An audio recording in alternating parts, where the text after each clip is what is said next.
Depuis le début de la canicule, Gaël Livonnet, médecin SOS Médecins, n'a pas une seconde à lui. Les consultations sont nombreuses, comme dans cette résidence pour seniors, où Marie-France, 85 ans, est prise de vertige. Est-ce que vous avez mal quelque part, madame? Maintenant, Alerté par son infirmière, le médecin contrôle donc les constantes de la patiente, Il va pas trop vite. non sans un brin Ça, c'est d'humour. plutôt rassurant par rapport à... Vous avez des bonnes notes à vos examens. Oui. J'évite de vous envoyer à l'hôpital. Eh oui. Examen réussi, la quinquagénaire va pouvoir rester chez elle, un soulagement aussi pour son fils.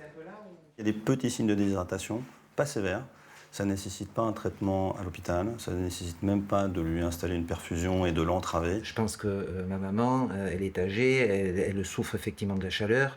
C'était pas potentiellement une très bonne chose de la mettre dans une voiture et de faire la route et de l'attente aux urgences également.